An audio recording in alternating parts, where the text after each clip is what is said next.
I think we can all collectively agree that 2020 was not the year for a multitude of reasons.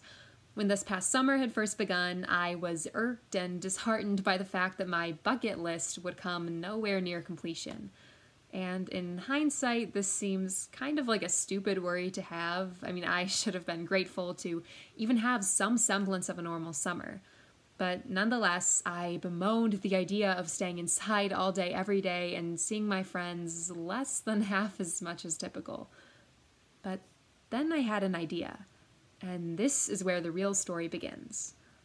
It was a quiet June morning. Two cyclists were riding their typical route, cutting through a local playground, when one noticed a still figure beneath a bright red slide. "Hey, there's a person, and they aren't moving," said Cyclist A, slowing to a stop. Cyclist B followed suit. The body beneath the slide belonged to 17-year-old Lucy Gray, who had disappeared the previous day. She had no pulse. Lucy was quickly pronounced dead.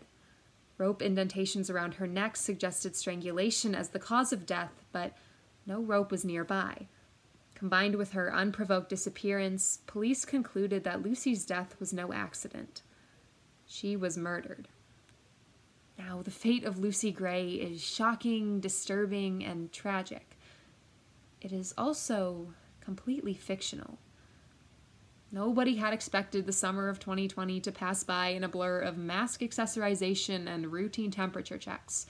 A worldwide quarantine had drastically changed the plans of everyone everywhere. Boredom became a disease as widespread as corona, but great boredom often encourages great creativity, or so I had found. "That is really ambitious," came my mom's immediate reply after I proposed the idea. Naturally, the word ambitious did nothing to deter my excitement, but rather it heightened it. So I began the project in June by contacting my family and friends, soliciting their cooperation in this mystery extravaganza. I spent hours cultivating characters and suspects, key locations and evidence, false leads and dubious alibis. I printed forged receipts and created fake blood. My old tennis shoes? Boom, another piece of evidence. I then approached my neighbors with strange requests like, "Hey, would it be alright if I tossed a couple red Solo cups and a pair of shoes in your backyard?" "Yes, thank you." Now, not every conversation went quite as smoothly, and some adults were a little wary at first, but when I unveiled the entirety of my plan, enthusiasm abounded. However, merely the neighbors and my closest friends weren't enough. I wanted the mystery to be an experience felt by townfolk, a story for them to tell their friends, something unique to distract from the world's chaotic state. And so I took to mainstream restaurants, the downtown bookstore, the local cheese shop, handing employees brief scripts and instructions. The quaint suburb we call home became this storybook with pages blank and eager to be filled. Everybody had a role and a character to play. I take credit for writing and planning the mystery, but I owe thanks to the neighbors and employees who readily agreed to help some random high school girl. Their efforts paid off tremendously. For 8 of my most adventurous and wildly bored friends, their summers were about to grow a great deal more interesting. I celebrated their willingness to participate and added the final touches to the faux investigation. The morning of the mystery, I scampered from park to house to park to restaurant to shop to house and so on, planting these evidence and clues, all to pinpoint the killer of a certain Lucy Gray.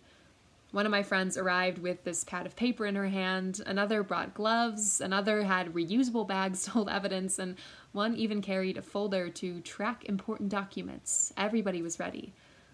Now, one of them first exclaimed, "There's blood!" the morning of the mystery when we had arrived at our first location, and the conundrum ensued.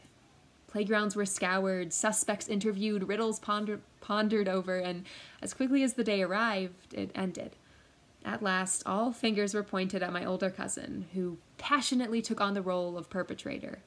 My friends may have been the detectives, my neighbors and family the actors, but I was the writer.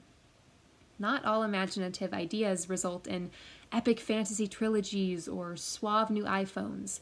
Sometimes they result in a day of joyous energy and adventure spirit. And most times, just that small bit of ingenuity is all it takes to turn a pessimistic situation into one of excitement and fun. And so, I implore everyone to apply a little ingenuity to your own life, maybe write a mystery or two, and celebrate what it is you have. Thank you.